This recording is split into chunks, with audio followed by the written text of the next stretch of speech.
পাইছে বিসমিল্লাহির রহমানির রহিম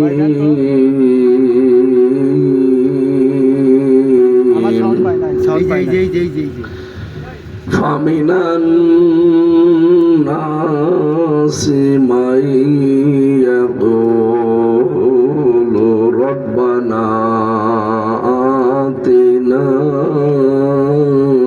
ফিদ দুনিয়া وما له في الآخرة من خلاق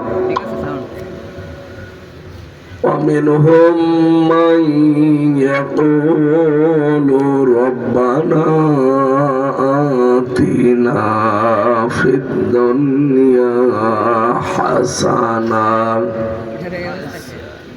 وفي الآخرة حسنة وقنا عذاب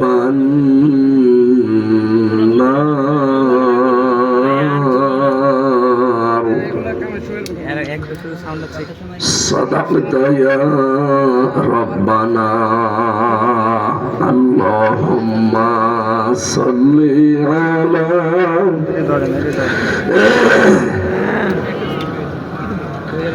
আওয়াজ করে পড়ে না আমার নাই গলা ভাঙা আপনাদের কি গলা ভেঙে গেছে আওয়াজ দিয়ে পড়ে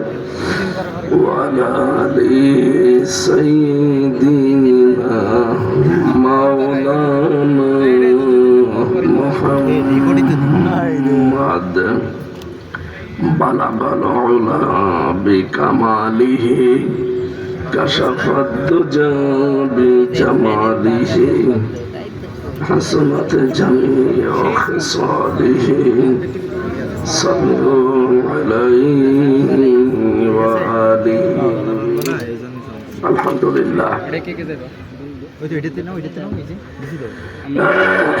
বাংলাদেশের ঐতিহ্যবাহী জেলা কুমিল্লা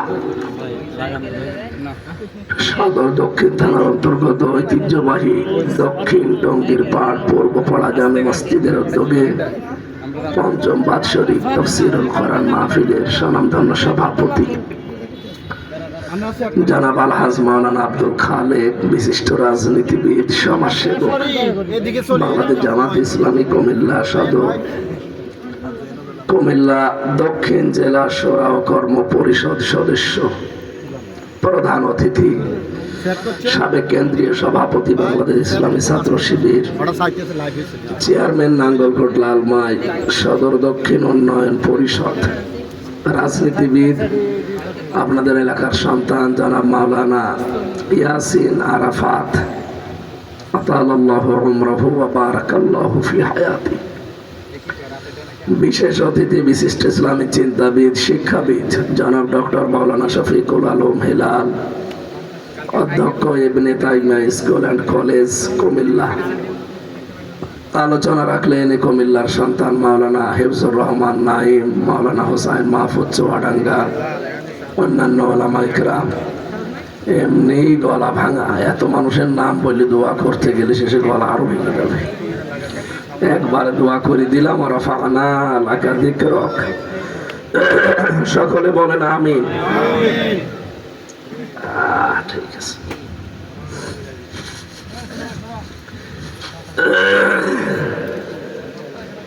সে গম ও নরম জাতাও ঢিলা আমার অবস্থা হয়ে গেছে তাই আমিও পারি না আপনারাও ছাড়েন না আল্লাহু আকবার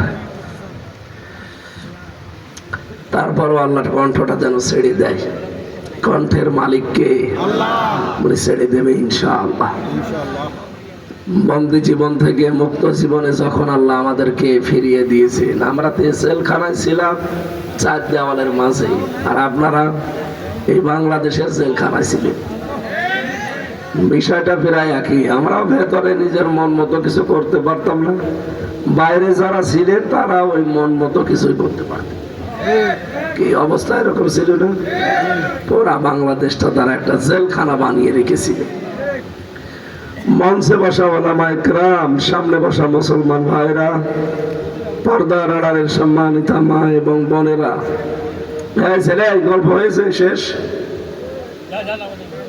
কথা বলা যাবে না, এমনি আমি কথা বলতে পারছি না, দেখছেন না?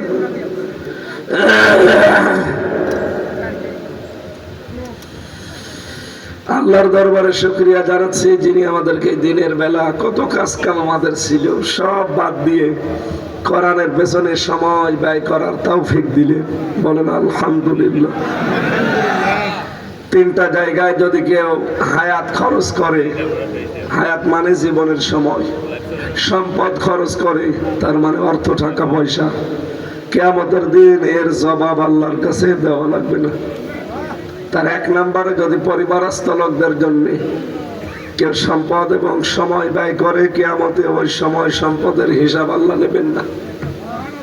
দুই নম্বরে কোরআনের প্রচার যেখানে হয়, কোরআনের প্রসার করা হয়, কোরআন প্রচার করা, প্রসার করা, কোরআনে কারিম কায়েম করা, এই তিনটায় যদি আপনার সম্পদ এবং আপনার হায়াত ব্যয় হয়, কিয়ামতে ওইটার জবাব আল্লাহ নেবেন না।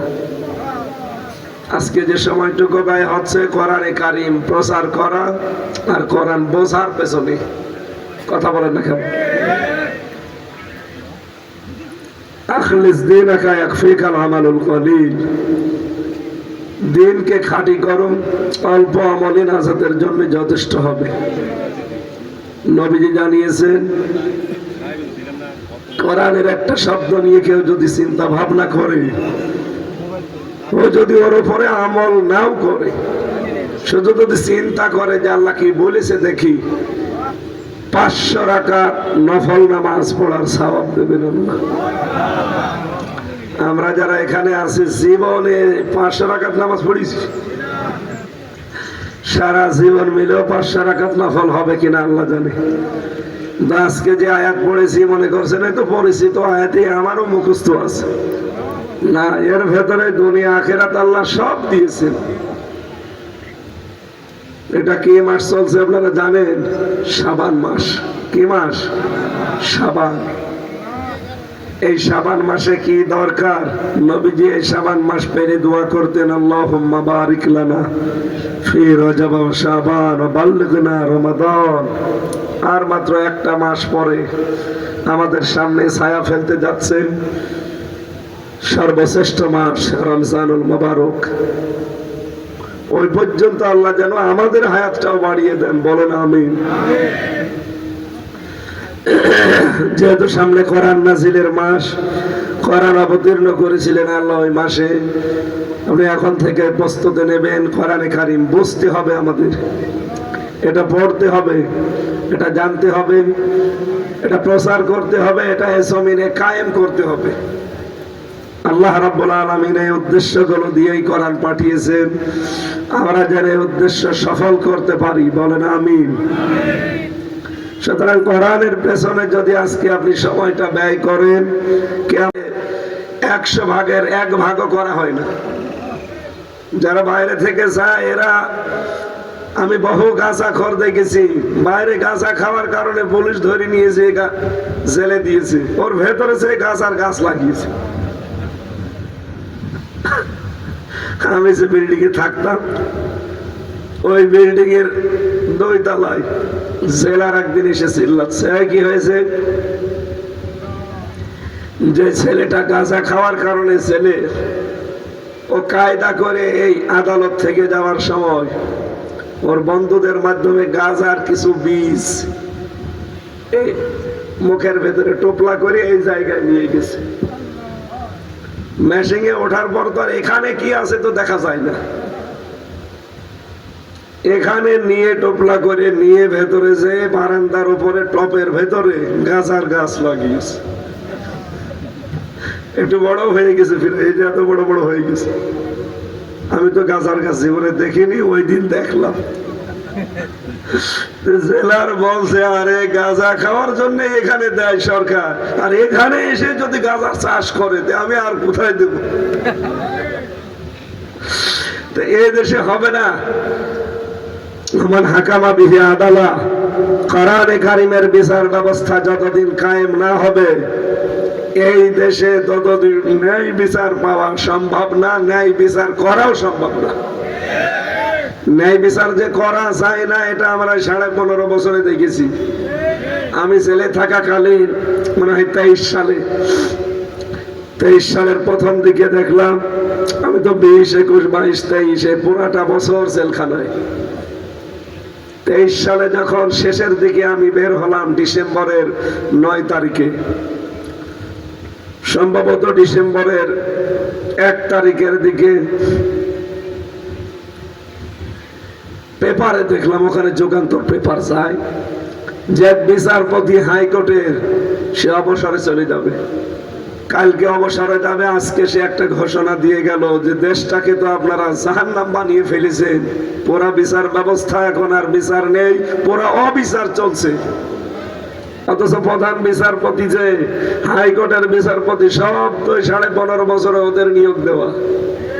কথা বলেন, ওদের নিজেদের ভেতরের লোক যদি বলে দেশটা তো জাহান্নাম বানিয়ে ফেলেছেন, তাহলে দেশটা কি আসলে জান্নাত না জাহান্নামই ছিল? এটা মনে হয় একটু চাপ দেন, যেন ঘরে চাপ দেন, ধরবে না?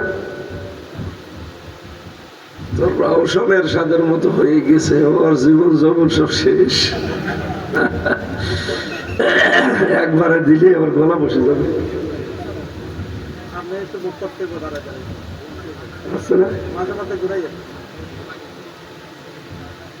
ঠিক আছে, থাক।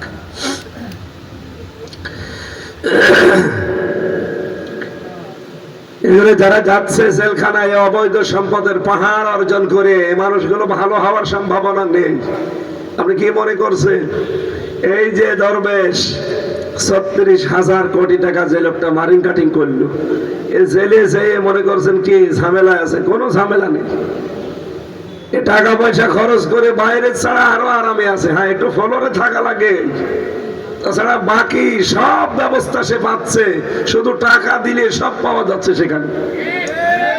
কিন্তু শয়তানরা তো আমাদের সাথে যা করেছিল, টাকা দিয়েও কথা শুনতো না। কারারক্ষীকে যদি বলতাম যে ভাই আপনার যা লাগে দেব, শুধু একটু হাসপাতালে নিয়ে যাবেন যেখানে আল্লামা সাইদি সাহেব আসে মাঝে মাঝে, ওনার সাথে যেন 5-7 মিনিট একটু দেখা হয়, কারণ আল্লাহর ওলি আবার কবে হারিয়ে ফেলবো। আমি 3 বছরে একবার 10 মিনিট পেয়েছিলাম। উনি আমার মাথায় হাত দিয়ে বলছিল, হামজা কোনোদিন সত্য বলতে পিছপা হবা না। আমার এখনো মনে হয় যে হাতটা এখনো মাথার উপরে আছে। আমরা টাকা পয়সা দিতে চাইলেও শয়তানরা শুনতে চায় না। আর এখন দেখেন যারা আছে, আমি তো মাঝে মাঝে এখন কারারক্ষীদের খোঁজ খবর নিচ্ছি, ওই কালামানিক, ওই দরবেশ, এই যে পাশের জেলা ব্রাহ্মণবাড়িয়ার এক শয়তান আনিসুল হক, বাইরের ছাড়া ভেতরে এখন ভালো আছে। এগুলোর স্বভাব পাল্টাবে না, এগুলোর অন্তরে আল্লাহ মোহর লাগিয়ে দিয়েছে। এই জন্য আমরা চাই এই দেশে যারা চোর হয়ে জেলখানায় যায় তারা ডাকাত হয়ে বের হয়, ডাকাত হয়ে গেলে খুনি হয়ে বের হয়, কারণ ওই সিস্টেম সব ওখানে আছে। বললাম না, গাছ আর গাছ লাগিয়েছে, আপনি তারে কন্ট্রোল করবেন কি দিয়ে? এই জন্য এটা সংশোধনের জন্য যেটা দরকার তার নাম আল্লাহর এই কোরআন। এটা ছাড়া সংশোধন করা ভেতরেও সম্ভব না। আমরা চাচ্ছি যে এইটা অন্তত উপরে যাক। ইয়াসিন সাহেব না, এরকম যেই হোক, যদি 151 জন কোরআন বুকে নিয়ে সংসদে যেতে পারে, এই দেশের চেহারা পুরা পাল্টিয়ে, সৌদি আরবে তার কি শান্তি আছে? ওখানে তো তার 100 ভাগ ইসলাম নেই, 70 ভাগ আছে, 30 ভাগ নেই। আর এটা যখন 151 জন বুকে নিয়ে যেতে পারবে, তার পরের দিন এই দেশটাতে 100 ভাগ ইসলাম কায়েম করে ফেলবে। কারণ 151 জন যা বলবে স্পিকার সেইটাই পাস করতে বাধ্য। কথা বলছে না কেন?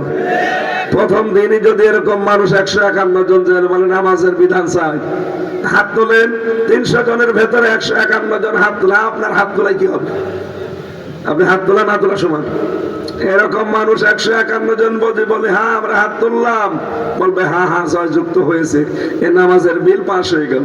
পরের দিন যাকাতের বিল পাস হয়ে গেল, এর পরের দিন টেন্ডারবাজি করা যাবে না, এই বিল পাস হয়ে যাবে। সাদাবাজি করা যাবে না, এই বিল পাস হয়ে যাবে, পুরা দেশটা একেবারে মিনি জান্নাত হয়ে যাবে না? আমরা তো এইটাই চাচ্ছি। 3 নম্বরে যেখানে টাকা পয়সা খরচ করলে জবাব দেওয়া লাগে না, এই এদিকে তাকান, সেটার নাম হচ্ছে জিহাদের ময়দান। জিহাদের ময়দান এখন বাংলাদেশে কোনটা? দিন কায়েমের ময়দান যেহেতু জিহাদের ময়দান, এই দেশে এখন দিন কায়েমের যে রাস্তাগুলো, সশস্ত্র জিহাদের রাস্তা এখন এই দেশে নেই। কি আছে? আগস্টের 5 তারিখটাই ছিল সশস্ত্র ভাবে, দেখেছিলাম ওই সময় নেমেছিল মানুষেরা। আমার সামনে কুষ্টিয়ায় 16 জন মারা গেছে বুক পেতে দিয়ে, একেবারে সামনে।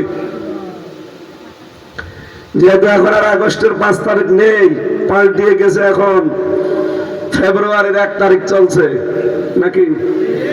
সুতরাং এই সময় সশস্ত্র জিহাদ নয়, এখন যে জিহাদটা দরকার, এই কোরআনে কারিমকে সংসদে পাঠানো দরকার। এটা যদি আপনার কাছে রাজনীতি মনে হয়, হ্যাঁ এইটাই জিহাদ। যদি মনে হয় এটা ধর্ম ব্যবসা, হ্যাঁ এইটাই জিহাদ। কোন হুজুর নিয়ে আসবেন ব্যাখ্যা বোঝার জন্য নিয়ে আসেন। এখানে এটা বোঝাতে গিয়ে হয়তো কথাগুলো চলে আসে, আপনি তখন উল্টাপাল্টা ধারণা করেন। 3টা জায়গায় টাকা খরচ করলে টাকার হিসাব নেই, সময় ব্যয় করলে হায়াতের হিসাব নেই। একটা পরিবারের জন্য, একটা কোরআন প্রচারে, আর একটা জিহাদের ময়দানে। আল্লাহ রাব্বুল আলামিন এই 3টি জায়গায় আমাদের অর্থ, আমাদের জীবন ব্যয় করার তৌফিক দিন, বলেন আমিন। কাবা শরীফ যখন তাওয়াফ করছিলাম 16 সালে প্রথম, রুকনে ইয়ামিনী থেকে হজরে আসওয়াদ, এই জায়গাটায় দেখলাম এখানে হাজী সাহেব নেই। আপনি জিজ্ঞাসা করেন প্রত্যেকটা হাজী সব আমি যেটা পড়লাম আয়াত, এই দোয়াটা পড়ে, রব্বানা আতিনা ফিদ দুনিয়া হাসানা ওয়া ফিল আখিরাতি হাসানা ওয়া কিনা আযাবান নার। ওই সময় তো ছাত্র ছিলাম ভার্সিটির, কেবল শেষ হয়ে গেছে মাস্টার্স আমার 16 সালে, তখন আমি গিয়েছি। বুঝি না যে কি গো, সারা দুনিয়ার মানুষ এখানে 70-75 লাখ মানুষ একবারে কাবা প্রদক্ষিণ করছে, আর সবার মুখে এই আয়াত। মনে করলাম যে কোথায় বাংলাদেশ, 6000 কিলোমিটার দূরে আসলাম, আর এসে আবার এই আয়াত পড়া লাগবে। এই আয়াত তো সে ছোটবেলা থেকে পড়ছে, ওই সময় বুঝি না। বাংলাদেশে আসার পরে আয়াতটা নিয়ে চিন্তা ভাবনা করলাম, গবেষণা করে দেখি আল্লাহ দুনিয়া আখেরাত সব এই আয়াতের ভেতরে। আমরা যেটা কাবার চত্বরে চেয়েছি, বাংলাদেশ সহ বিশ্বের 210 কোটি মানুষ প্রতিদিন আমার মনে হয় কম বেশি এই আয়াতটা পড়ে, রব্বানা আতিনা ফিদ দুনিয়া হাসানা ওয়া ফিল আখিরাতি হাসানা ওয়া কিনা আযাবান নার। সবাই মিলে কাবা প্রদক্ষিণ করে আল্লাহকে বলে, রব্বুল আলামিন দুনিয়াতে হাসানা দাও। কি দাও? নাকি দুনিয়ায় হাসিনা দাও? শেখ লোক বগুড়াতে দোয়া করছিল, রব্বানা আতিনা ফিদ দুনিয়া হাসিনা, আল্লাহ দুনিয়ায় হাসিনা দাও। আমার মনে হয় ওর দোয়ায় আল্লাহ আমাদেরকে হাসিনা দিয়ে দিয়েছিল। হাসিনা হাসানা শব্দের অর্থ একই। হাসিনা শব্দের শাব্দিক অর্থ হচ্ছে সুন্দরী, শেখ মানে বুড়ি। বাংলা অর্থ কি হয়? বুড়ি সুন্দরী বা বুড়ো সুন্দরী। সুন্দরী এই কারণে আমার মোদি দাদার চোখ পুড়িছে। কথা বলে না কেন? এই বুড়ো বয়সে সারা দুনিয়ার 257টা রাষ্ট্র এই পচা একটা মহিলার বস্তা কেউ নিতে রাজি না। মোদি দাদা কি পেয়েছে? মনে আছে একেবারে স্বামী স্ত্রীর সম্পর্ক। ওনারা এতদিন এইটাই বলতো, বাস্তবে যেন আবার ওটা কাজে লেগে না যায়। কারণ দাদা তো আর মুসলমান না। কি দাদার কি আগা কাটা আছে? সুতরাং দাদার কাছে এখন যদি কোনো ঝামেলা হয়ে যায়, শেষে তো মুখ দেখাতে পারবো না। দাদা যদি বিয়েতে রাজি থাকে তাহলে মুসলমানই দেওয়া লাগবে। তাছাড়া জায়েজ নেই। এটাকে আমি বানিয়ে বলছি না, ওই দরকার নেই। সব কোরআনের নির্দেশ আমরা শুনি। সূরা বাকারা 221 নম্বর আয়াত, আল্লাহ বলেন যতক্ষণ কোন মুশরিক পুরুষ ঈমান না আনবে, মুসলমান না হবে, ততক্ষণ তার সাথে কোন মুমিনা নারীর বিয়ে দেওয়া জায়েজ নেই। এই আয়াত তো আমি বানালাম। বলেন বলেন, এই আয়াত অনুযায়ী তাহলে ওনার সাথে বিয়ে দেওয়া জায়েজ আছে? আপনারা যত এই 15 বছর বলতেন আমাদের স্বামী স্ত্রীর সম্পর্ক, না, হবে না, ওনারে মুসলমানই দেওয়া লাগবে। আরে বুড়ো বয়সে আপনি হাসাম পাবেন কোথায়? ও পাকা মোটা সওয়ালের যদি এখন মুসলমানই দিতে হয়, তাহলে হাসামও তো এরকম মুরব্বী হাসাম লাগবে। আর কেউ কি চোখ খুলে মুসলমানি দিতে পারবে? চোখ বন্ধ করে মুসলমানি দিতে হবে না? শেষে আগা কেটে যে গোড়া কেটে থাকবে। এটা না দাদার দ্বারা এখন আর সম্ভব না, আর দাদার যে অবস্থা, সুতরাং ওনার সাথে আমাদের মেয়ের কোনোদিন বিয়ে হতে পারে। অন্তত নিরাপদে রাখবেন, যেদিন চাবো আমরা ফেরত দেবেন, আমরা পাঠিয়ে দেবো আল্লাহর কাছে, কারণ আল্লাহর মাল আল্লাহ নিয়ে গেছে। আমার ভাইরা, হাসানা শব্দের শাব্দিক অর্থ হচ্ছে কল্যাণ, শান্তি, স্বস্তি, নিরাপত্তা, নিরাপদ। একটা দুইটা না 33টার উপরে আমি শব্দের অর্থ পেয়েছি। রব্বুল আলামিনের কাছে আমরা সবাই বলি, রব্বুল আলামিন আমাদের দুনিয়ায় হাসানা দাও, ওয়াফিল আখিরাতি হাসানা, আখিরাতের হাসানা দিও, ওয়াকিনা আযাবান নার, আর জাহান্নাম থেকে তুমি আমাদেরকে বাঁচাও। এদিকে তাকান। এই আয়াতটার ভেতরে 3টা বিষয় আমরা আল্লাহকে বলেছি। 1 নম্বরে দুনিয়া, 2 নম্বরে আখিরাত, 3 নম্বরে আগুন। কয়টা? আরো জোরে। তাহলে দুনিয়ায় যদি আমরা হাসানা আল্লাহর কাছে চাই, দুনিয়ার হাসানা আসলে আমরা পেয়েছি কিনা? এই দোয়াটা সেই জন্মের পর থেকেই তো শুনছি, কি না? এই জেলায় নেই? সে ছোটবেলা থেকে আপনি এই দোয়াটা পড়ছেন। আসলে এই দোয়াটা এতদিন করার পরে কি কবুল হয়েছে আল্লাহর কাছে, এটা জানা দরকার না? আরো জোরে বলেন। সূরা ফাতিহা যারা পড়েন, এটা কিন্তু একটা দোয়া। সূরা ফাতিহা কি? দোয়া। সূরা ফাতিহার ভেতরে মানুষ যখন তেলাওয়াত করে, এর ভেতরে দেখবেন 29টা অক্ষর দিয়ে আল্লাহ সাজিয়ে দিয়েছেন, কিন্তু 7টা অক্ষর সূরা ফাতিহার ভেতরে নেই। কয়টা? আপনারা কথা বুঝতেছেন? সূরা ফাতিহার ভেতরে অক্ষর নেই কয়টা? আরো জোরে। কেন দেয়নি আল্লাহ 7টা অক্ষর? এটা আর খেলা করার জিনিস না, এর প্রতিটি শব্দ চিন্তা ভাবনা করার জন্য আল্লাহ দিয়েছে। আপনি ভালো করে ভাববেন আজকে, কেন আল্লাহ দিলেন না সূরা ফাতিহায় 7টা অক্ষর? যাদের মাথা বড় বড়, যারা চিন্তাশীল গবেষক, যারা, তারা চিন্তা ভাবনা করে দেখেছে আল্লাহ কেন দেয়নি। আল মুনাব্বিহাত কিতাবের ব্যাখ্যায় আমি দেখেছি, চট্টগ্রামের বাইতুল শরফের যিনি পীর, তিনি এটা বাংলা করেছেন। হাফেজ ইবনে হাজার আসকালানী রাহমাতুল্লাহ আলাইহি, উনি আরবিতে লিখেছেন। এবার আমি বাংলা যেটা পড়েছি ওইটা বলছি, ভালো করে মিলাবেন। প্রথম নাম্বারে সূরা ফাতিহার ভেতরে আপনি সা অক্ষরটা পাবেন না। কোন অক্ষর? জবান আপনাদের কি শেষ হয়ে গেছে? আমার গলা ভেঙে গেছে। বলেন তো কি অক্ষর? সা দিয়ে যে শব্দ বানানো যায় দেখবেন, সা দিয়ে সাবর, সবর না, সোয়াদ বার ও সবর মানে ধৈর্য, আর সা বার ও সাবর মানে ধ্বংস। সাবর মানে কি? আল্লাহ রাব্বুল আলামিন বোঝাতে চেয়েছেন, সূরা ফাতিহা যদি কেউ মোনাজাত করে, এই দোয়াটা পড়ে, এখানে 7টা আয়াত আল্লাহ দিয়েছেন। এই 7টা আয়াত যদি জীবনে সেট করতে পারে, তার জীবনে আল্লাহ কোনোদিন ধ্বংস আসবে না, তার জীবনটা আল্লাহ ধ্বংস করে দেবে না। দ্বিতীয় নম্বরে আপনি পাবেন এর ভেতরে জিম নেই। কোনটা? জিম দিয়ে পড়া কোরআনে যত শব্দ দেখবেন অন্যতম শব্দ হচ্ছে জিম দিয়ে জাহান্নাম। জিম দিয়ে কি? সূরা ফাতিহায় 7টা অক্ষর আছে, 7টা আয়াত আছে। এই 7 আয়াতের উপরে আমল যদি বান্দা করতে পারে 7টা জাহান্নাম আল্লাহ হারাম করে দেবেন। 3 নম্বরে আমি পেয়েছি এর ভেতরে খ নেই। কি নেই? খ দিয়ে খব্বারিন। আপনি এর বাংলা অর্থ দেখবেন, খব্বারি মানে